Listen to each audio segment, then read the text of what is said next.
Welcome back. ಮತ್ತಷ್ಟು ಸುದ್ದಿಗಳನ್ನ ನೋಡ್ತಾ ಹೋಗೋಣ. ಭಾರಿ ಜನಾಕ್ರೋಶಕ್ಕೂ ಮಣಿಯದ ನಮ್ಮ ಮೆಟ್ರೋ ಬಿಎಂಆರ್ಸಿಎಲ್ಗೆ ಸಂಕಷ್ಟ ತಂದೊಡ್ಡಿದ ಟಿಕೆಟ್ ದರ ಗೊಂದಲ. ಮೆಟ್ರೋ ಪ್ರಯಾಣಿಕರಿಗೆ ಸಮಾಧಾನ ತರದ ದರ ಇಳಿಕೆ. ಭಾರಿ ಜನಾಕ್ರೋಶಕ್ಕೂ ಮಣಿತಾ ಇಲ್ಲ ನಮ್ಮ ಮೆಟ್ರೋ ಬಿಎಂಆರ್ಸಿಎಲ್ಗೆ ಸಂಕಷ್ಟವನ್ನ ತಂದೊಡ್ಡಿದೆ ಟಿಕೆಟ್ ದರ ಗೊಂದಲ.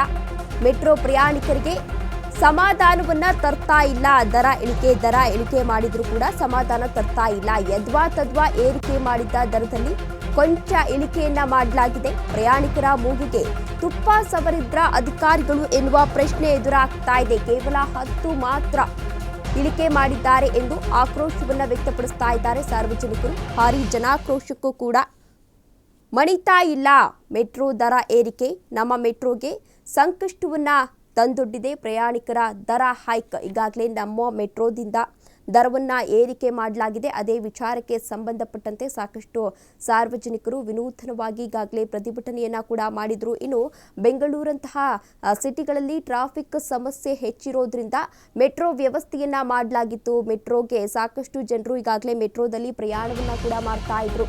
ಕೇವಲ 10 ರೂಪಾಯಿ ಇಳಿಸಿ ಜನರಿಗೆ ಯಾಮಾರಿಸ್ತಾ ಇದೆ ಬಿಎಂಆರ್ಸಿಎಲ್. 46ರಿಂದ 50% ಹೆಚ್ಚಳ ಎಂದು 100-105 ಹೆಚ್ಚಳ ಮಾಡಿದ್ದಾರೆ. ಜನಾಕ್ರೋಶಕ್ಕೆ ಕೇವಲ 30% ಮಾತ್ರ ಇಳಿಸಿದೆ ಮೆಟ್ರೋ. ಈಗಾಗಲೇ ಮೆಟ್ರೋ ಪ್ರಯಾಣಿಕರ ಸಂಖ್ಯೆಯೂ ಕೂಡ ಇಳಿಕೆಯಾಗಿದೆ. ಮೆಟ್ರೋದಲ್ಲಿ ಪ್ರಯಾಣ ಮಾಡುವ ಜನರ ಸಂಖ್ಯೆ ಕೂಡ ಇಳಿಕೆಯಾಗಿದೆ. ದರ ಹೆಚ್ಚಳದ ಬಗ್ಗೆ ಇನ್ನೂ ಸ್ಪಷ್ಟನೆ ಇಲ್ಲದ ಅಧಿಕಾರಿಗಳು ಶೀಘ್ರದಲ್ಲೇ ಎಚ್ಚೆತ್ತು ಗೊಂದಲವನ್ನ ಬಗೆಹರಿಸ್ತಾರಾ ಆಫೀಸರ್ಸ್ ಎನ್ನುವ ಪ್ರಶ್ನೆ ಕೂಡ ಎದುರಾಗ್ತಾ ಇದೆ. ಕೇವಲ 10 ರೂಪಾಯಿಯನ್ನ ಇಳಿಸಿದ್ದಾರೆ.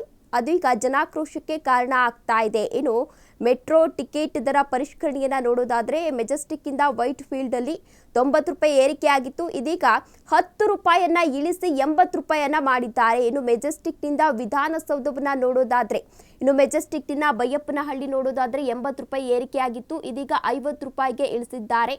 60 ರೂಪಾಯಿ ಏರಿಕೆ ಆಗಿತ್ತು. ಕೇವಲ 10 ರೂಪಾಯಿ ಮಾತ್ರ ಇಳಿಕೆಯನ್ನ ಮಾಡಿದ್ದಾರೆ. ಮೆಜೆಸ್ಟಿಕ್ ಇಂದ ವಿಧಾನಸೌಧಕ್ಕೆ 20 ರೂಪಾಯಿ ಏರಿಕೆಯಾಗಿತ್ತು.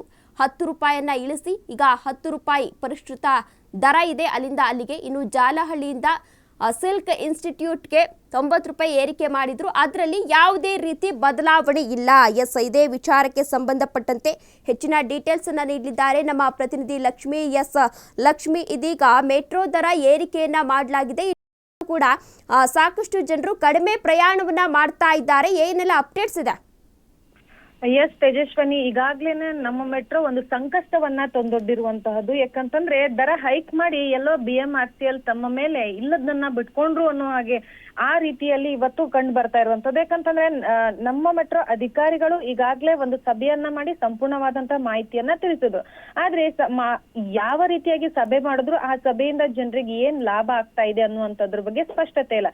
ಯಾಕಂತಂದ್ರೆ ನಿನ್ನೆಯಿಂದ ದರ ಪರಿಷ್ಕರಣೆ ಮಾಡಿರುವಂತಹ ಬಿಎಂಆರ್ಸಿಎಲ್ ಗೊಂದಲದಲ್ಲಿ ಇದೆಯಂತ ಹೇಳ್ಬಹುದು. ಯಾಕಂತಂದ್ರೆ ಸಂಪೂರ್ಣವಾಗಿ ಒಂದ್ ಭಾಗಗಳಲ್ಲಿ 30% ಅಂದ್ರೆ 100% ಏರಿಕೆ ಆಗಿರೋ ಕಡೆಗಳಲ್ಲೆಲ್ಲ ನಾವು 30% ಇಳಿಕೆ ಮಾಡ್ತೀವಿ ಅಂತ ಈಗಾಗ್ಲೇ ಹೇಳಿತ್ತು ಬಿಎಂಆರ್ಸಿಎಲ್.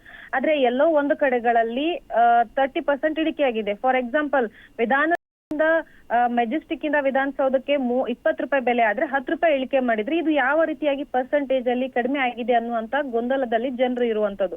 ಅದ್ರ ಜೊತೆಗೆ ಈಗಾಗ್ಲೇ ಪ್ರತಿ ವಾರ ಯಾವಾಗ ಶನಿವಾರ ರವಿವಾರ ಬಂದ್ರು ಸಾಕ್ರೆ 100% ಪಾಸ್ಗಳ ಖರೀದಿ ಆಗ್ತಾ ಇತ್ತು. ಆದ್ರೆ ಎಲ್ಲೋ ಒಂದು ಕಡೆ ಸುಮಾರು 1 ವಾರದಿಂದ ಯಾವುದೇ ರೀತಿಯಾಗಿ ಪಾಸ್ಗಳ ಖರೀದಿಯಲ್ಲಿ ತುಂಬಾ ಹೊಡೆತ ಬಿದ್ದಿರುವಂತದ್ದು. 40% ಮಾತ್ರ ಪಾಸ್ಗಳ ಖರೀದಿಗೆ ಜನರು ಮುಂದಾಗ್ತಾ ಇರುವಂತದ್ದು.